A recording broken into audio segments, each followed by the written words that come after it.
Hi guys, ഇന്നത്തെ ഒരു ചെറിയ വീഡിയോ ആണ്. ഇന്ന് വിഷുവിൻ്റെ തലേന്ന് രാത്രിയാണ്. നാളെ നമ്മൾ ഇവിടുത്തെ ഫ്രണ്ട്സ് എല്ലാവരും കൂടി പറയാം, നമ്മുടെ നാട്ടിലെ കൂട്ടുകാരെല്ലാവരും കൂടിയിട്ട് അമ്പലത്തിൽ പോകാൻ നമ്മളെല്ലാ വിഷുവിനും അമ്പലത്തിൽ പോകും.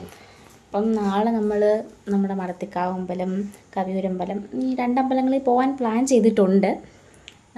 സമയം പോലെയൊക്കെ ഇരിക്കും, വെളുപ്പിനെ പോകാമെന്നൊക്കെയാണ് പ്ലാൻ ചെയ്തേക്കുന്നത്.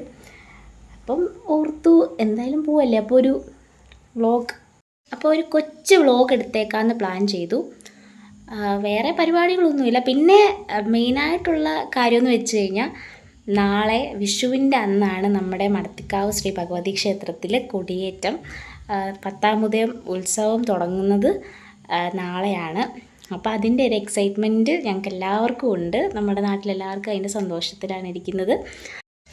അപ്പം ഇന്ന് വൈകിട്ടേ വീഡിയോ എടുക്കുന്നത് വേറെ ഒന്നുമല്ല, നാളെ നമ്മളൊരു ട്രഡീഷണൽ രീതിയിൽ ഒരുങ്ങാനായിട്ടാണ് പ്ലാൻ ചെയ്തേക്കുന്നത്. പിന്നെ നമ്മുടെ സിമ്പിൾ ഡിസൈൻ മൈലാഞ്ചി ഇടാനും പ്ലാൻ ചെയ്തിട്ടുണ്ട്. അതേ അറിയത്തുള്ളൂ, നമ്മൾ തിരുവാതിരയ്ക്കൊക്കെ ഇതാക്കുന്ന പോലെ. നാളെ ഞാൻ സെറ്റ് മുണ്ട് കൊടുക്കാനാണ് പ്ലാൻ ചെയ്യുന്നത്. അപ്പോൾ ഞങ്ങൾ 2 പേര് ഇങ്ങോട്ട് വീട്ടിലോട്ട് വരും.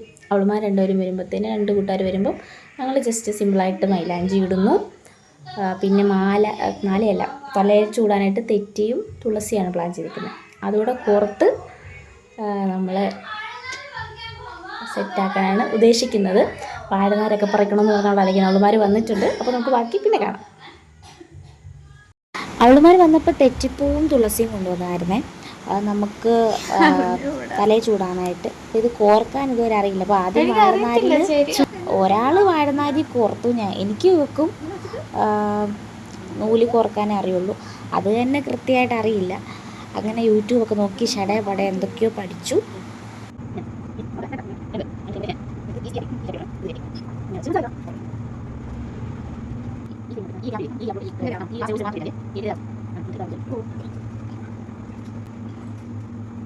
ഗൈസ്, ഇതെൻ്റെ സൈറു, ഇതെൻ്റെ കൂട്ടുകാരി ലിഷി.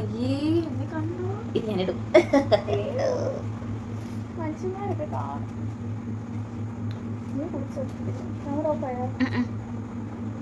ശേഷം ഞങ്ങൾ മുഴുവൻ കോർത്തിട്ട് ഞങ്ങളിങ്ങനെ മാല കോർത്തോണ്ടിരുന്നപ്പം നാളെ വിഷു മാത്രമല്ല, അംബേദ്കർ ജയന്തി കൂടാണല്ലോ. അപ്പം അതിൻ്റെ പ്രോഗ്രാമിന് മുന്നോടിയായിട്ട് ഉള്ള അനൗൺസ്മെൻ്റ് ഒക്കെ പോകുന്നുണ്ടായിരുന്നു. ഓൾമോസ്റ്റ് ഞങ്ങളെല്ലാം കോർത്ത് കഴിഞ്ഞായിരുന്നു. ഞങ്ങൾക്ക് കറക്റ്റ് രീതിയൊന്നും അറിയില്ല, എന്നാലും ഞങ്ങളാൽ കഴിയുന്ന രീതിയിൽ ഭംഗിയാക്കാനായിട്ട് ശ്രമിച്ച്. നമ്മൾക്ക് തന്നെ നല്ല ചൂടല്ലേ, അപ്പോൾ നല്ല രീതിയിലാക്കി. തെറ്റിപ്പൂവും മുല്ലപ്പൂവും ചേർത്തിട്ട് നിർമ്മിച്ചതാണ്. ഇതാണ് രവ. അവള് അതിനകത്ത് മുല്ലപ്പൂവും കൂടെ ആഡ് ചെയ്ത് ജസ്റ്റ് കോർത്തുന്നേ ഉള്ളൂ. അത്ര ഭംഗിയാണോ എന്ന് ഓർത്തില്ല, പക്ഷെ കോർത്ത് വന്നപ്പോൾ നല്ല ഭംഗിയുണ്ടായിരുന്നു. അങ്ങനെ ഇതാ ഞങ്ങൾ ഓൾമോസ്റ്റ് എല്ലാം കോർത്ത് കഴിഞ്ഞു. അപ്പം തന്നെ നല്ലോണം ലേറ്റായി. അപ്പം മൈലാഞ്ചി ഇടുന്നതിന് മുമ്പേ ഫുഡും കഴിക്കാമെന്ന് വെച്ചു. ചോറും മാങ്ങാച്ചാറും ചിക്കൻ കറിയും ചിക്കൻ ഫ്രൈയും ആയിരുന്നു.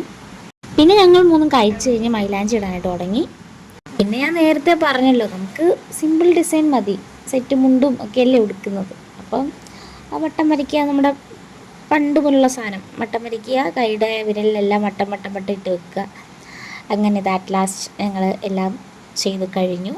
അവളുമാരെ കയ്യിൽ വിട്ടു. അവർ വീട്ടിൽ പോയി. നന്നായിട്ട് ലേറ്റ് ആയിരുന്നു. അപ്പോൾ ഞങ്ങൾ ഉറങ്ങാൻ പോവാം. Bye. Hello guys, good morning. അപ്പോൾ നമുക്ക് പെട്ടെന്ന് ഫ്രഷ് ആവണം, അമ്പലത്തിൽ പോണ്ടേ. അങ്ങനെ കുളിച്ച് റെഡിയായി. അവളുമാർ അമ്മയാണ് ഞങ്ങളെ 3 ഉടുപ്പിക്കുന്നത്. അങ്ങനെ ഞങ്ങൾ ഇറങ്ങി. നാടനാണ് മടത്തിക്കാവ് പോകുന്നത്.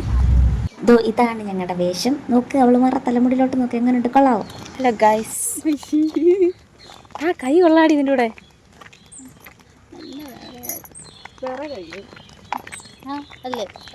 വെളുപ്പിനെ എണീറ്റ് അമ്പലത്തിൽ പോകാനായിട്ടുള്ള പ്ലാനൊക്കെ ഞങ്ങൾ പിന്നെ മാറ്റിയായിരുന്നു. കാരണം ഞങ്ങൾ 3 പേരും അതിരാവിലെ എണീക്കുന്ന പിള്ളേരായോണ്ടാവും നടന്നില്ല. ഞങ്ങളുടെ ഫ്രണ്ട്സ് 2 പേര് നേരത്തെ പോയി. ഈ സ്പോട്ട് കൊള്ളാവോ, ഇവിടെ വെച്ച് ഞങ്ങൾ കുറേ ഫോട്ടോസൊക്കെ എടുത്തായിരുന്നു.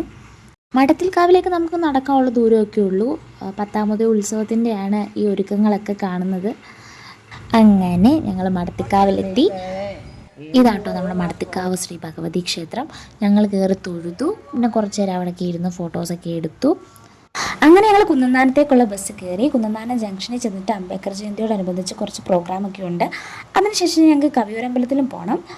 അങ്ങനെ കുന്നന്താനത്ത് എത്തി. ഏപ്രിൽ 14 അംബേദ്കർ ജയന്തിയോടനുബന്ധിച്ച് അവിടെ പുഷ്പാർച്ചനയൊക്കെ സെറ്റ് ചെയ്തിട്ടുണ്ടായിരുന്നു. അങ്ങനെ ഞങ്ങൾ അതിലും പങ്കുചേർന്നു. പുഷ്പാർച്ചന മാത്രമല്ല, അവിടെ ഉള്ളവർക്കെല്ലാം ജംഗ്ഷനിലുള്ളവർക്കെല്ലാം മധുര വിതരണം ഉണ്ടായിരുന്നു, മിഠായി വിതരണം ഉണ്ടായിരുന്നു. അപ്പോൾ ഞങ്ങളെയാണ് അത് ഏൽപ്പിച്ചത്. ഞങ്ങൾ 3 പേരും അതെല്ലാവർക്കും കൊടുത്തു. പിന്നെ ഞങ്ങൾക്ക് കവിയൂരമ്പലത്തിലേക്ക് പോകാനായിട്ട് അച്ഛൻ ഞങ്ങൾക്കൊരു ഓട്ടോ സെറ്റ് ചെയ്ത് തന്നു. ഞങ്ങൾ ഓട്ടോയിലാണ് കവിയൂരിലേക്ക് പോകുന്നത്. ഇവിടുന്ന് കുറച്ച് ദൂരമുണ്ട്, ഒരുപാടില്ല, കുറച്ച്. അങ്ങനെ നമ്മൾ കവിയൂർ അമ്പലത്തിലും എത്തി. അമ്പലത്തിലൊക്കെ പോയി നിൽക്കുമ്പോൾ ഉണ്ടല്ലോ നമുക്കൊരു പീസ്ഫുൾ മൈൻഡ് കിട്ടുമല്ലോ. ഇത് കണ്ടോ എന്ത് ഭംഗിയാന്ന് നോക്കിയേ. ഇതവിടുത്തെ കൃഷ്ണൻ്റെ നടയിലേക്കുള്ള വഴിയാണ്.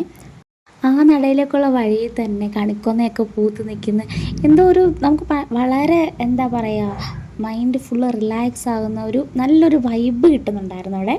എനിക്ക് തോന്നുന്നു വെളുപ്പിനെ ആ ഒരു സമയത്തൊക്കെ വരുവാണെങ്കിൽ ഒന്നുകൂടെ രസമായിരിക്കും. ഇത്രയും തിരക്കൊന്നുമില്ല. അന്ന് വിഷു ആയിരുന്നല്ലോ, തിരക്കൊന്നും ഇല്ലാത്ത ഒരു ദിവസം ഇവിടെ വരുന്നത് നമുക്ക് ഒന്നുകൂടെ ഒരു രസമായിരിക്കും. കൃഷ്ണൻ്റെ നടത്തിന് ഇരിക്കാൻ ഒരു സ്പേസ് ഉണ്ടായിരുന്നു. അപ്പോൾ കുറച്ച് നേരം ഞങ്ങൾ അവിടെ അങ്ങനെ അങ്ങിരുന്നു. ഞങ്ങളെല്ലാ നടയും തൊഴുതിറങ്ങിയപ്പോഴത്തേനും നല്ല രീതിയിൽ വെയിലെല്ലാം ഉറച്ചിരുന്നു. നന്നായിട്ട് ക്ഷീണിച്ചു. നാരങ്ങ വെള്ളം കുടിക്കാനായിട്ട് ഞങ്ങളൊരു കടയിൽ കയറി. അമ്പലത്തിൻ്റെ ഫ്രണ്ടിൽ തന്നെയുള്ളൊരു കടയായിരുന്നേ. ചൂടത്ത് എന്തെങ്കിലും കുറച്ച് വെള്ളം കിട്ടിയാൽ മതി എന്നായിരുന്നു. അത് കുടിച്ചു കഴിഞ്ഞപ്പോൾ ഒരു ആശ്വാസം കിട്ടി. പിന്നെ നമ്മൾ തിരിച്ച് വീട്ടിലേക്ക് വരാനായിട്ട് അവിടുത്തെ ബസ് സ്റ്റോപ്പിൽ പോയി നിന്നപ്പോൾ ഈ സുന്ദരനെ കണ്ടു.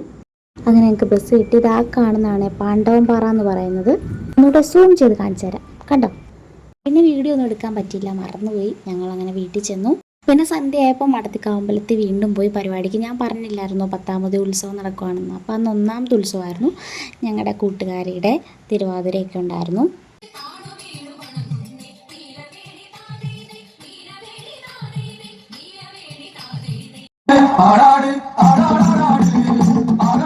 എന്നെ നേരത്തെ പാട്ടും വയലിനൊക്കെ പഠിപ്പിച്ച സാറിൻ്റെ മോനാണ് ഈ വായിക്കുന്നത്.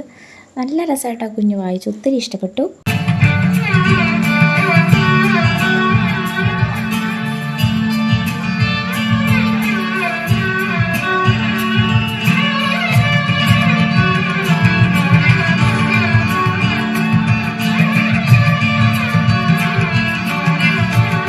അതൊക്കെ ആസ്വദിച്ച് കഴിഞ്ഞ് ചിന്തിക്കട ആസ്വദിക്കാനൊന്ന് പോയി.